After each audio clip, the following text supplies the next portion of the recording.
లెక్క. మరి ఎంత ఇదిగా ఉందో చూడండి. మరి ఆ 1000 దినాల కింద లెక్క ఎక్కడండి. అయితే ఇక్కడ రోజులు మారినా కూడా మారినటువంటి దేవుడు మన దేవుడు. మనల్ని ఎల్లవేళలా కాపాడేటటువంటి దేవుడు. మన మనస్సులు మారిపోతుంది. మనం ఒక రోజు ఒకలా ఉంటాం, ఒక రోజు ఒకలా ఉంటాం. కానీ మన దేవుడు మాత్రమే ఎల్లవేళలందు, సర్వకాలమందు, సర్వ వ్యవస్థలందు మన దేవుడు ఎప్పుడు కూడా ఒకేలా ఉండేటటువంటి దేవుడు అండి. మనకు అట్లా వీళ్ళు ఎలా ఉన్నారు కాబట్టి వీళ్ళని శిక్షించాలి, వీళ్ళు ఎలా ఉన్నారు కాబట్టి వీళ్ళని ప్రేమించాలి అనేటటువంటి మనసు కాదండి. ఆయన చెయ్యాలని అనుకున్నది మనకు అట్లా చేసి తీర్చి మనకి తీర్చిదిద్దేటటువంటి దేవుడు, మనకి ఇవ్వాలని అనుకున్నది ఇచ్చేటటువంటి దేవుడు అండి ఆయన. అయితే మనం ఎలా ఉండాలంటే ఆయన మీద మన మనస్సు అనుకోవాలి. మన మనస్సు కనపడుతుందండి. మనసే ఎలా ఉంటుంది? కనపడుద్దా? గాలి కనపడుద్దా? కనపడదు. మనసు కూడా కనపడదు. మన హృదయం ఎలాంటిదనేది మనకి అసలు తెలియదు. అంటారంతే మన మనసు కాబట్టి అది గాలి కంటే కూడా వేగంగా పరిగెత్తుతుందంట, గాలి కంటే వేగంగా దూసుకుపోతుందంట. అందుకే మన మనసును ఎలా పెట్టుకోవాలంటే ఆయన మీద అనుకోవాలి.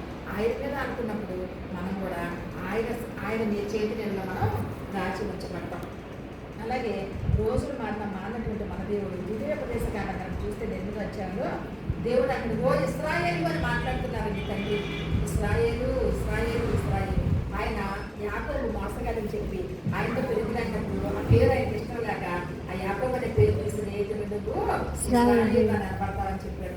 ఆ ఇశ్రాయేలు అంటే అబ్రహాము జనాంగము, ఇస్సాకు జనాంగము, యాకోబు జనాంగము, మనం అందరం కూడా ఆ తరాల నుంచి వచ్చిన వాళ్ళని కాబట్టి మనం కూడా ఇశ్రాయేలీని, మనం ఆయన బిడ్డగా ఇశ్రాయేల్ సంతతే మనం అందరం కూడా దేవుని ఏర్పాటు చేసుకున్నటువంటి జనాంగంగా మనల్ని కూడా తీర్చిదిద్దుకున్నారు.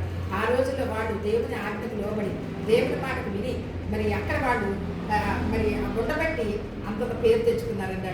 అబ్రహాము మరి ఏనాటి క్రీస్తు పూర్వం ఎప్పుడో ఉన్నటువంటి అబ్రహాము ఇప్పుడు కూడా మనం ధ్యానిస్తున్నాం, తలంచుకుంటున్నాం. ఎందుకంటే మన మాటల్లో మన బైబిల్ పరిశుద్ధ గ్రంథాల్లో లేఖనాల్లో రాయబడిందంటే వాళ్ళ పరిశుద్ధతను బట్టి, వాళ్ళ దేవుడికి ఆనుకున్న విధానాన్ని బట్టి. మరి మన వాగ్దానాలు ఇచ్చినప్పుడు అనుకుంటే అబ్బా నాకు ఎంత మంచి వాగ్దానం ఇచ్చారు ఈ సంవత్సరం దేవుడు అనుకుంటాం. బైబిల్లో అన్ని వాగ్దానాలే. ఏ వాగ్దానం చదువుకున్నా కూడా అది మనకే వర్తిస్తాయి. మనం ఆ వాక్యం తీసుకొని చదువుకోవడానికి దేవుడికి సమయం ఇవ్వాలి. ఒక్కోసారి ఆ కాసేపు చదువుదాం అంటే రోజులు, దినాలు, వారాలు, సంవత్సరాలు అయిపోతూ ఉంటాయి నెలలు. కానీ అలా కాదండి. మనం ఎప్పుడు కూడా వాక్యం చదువుకున్నప్పుడు అయ్యి మనకే వర్తిస్తాయి. దిన వాగ్దానంగా మనం తీసుకోవాలి. ఎప్పుడైతే ఆయన మనం అనుకుంటామో, ఎప్పుడైతే మనం ఆయన ఆశ్రయిస్తామో అప్పుడు ఆయన మాటను కూడా మనం అంగీకరించాలి. దేవుడు ఇచ్చిన వాగ్దానం తీసుకోగానే కాదు.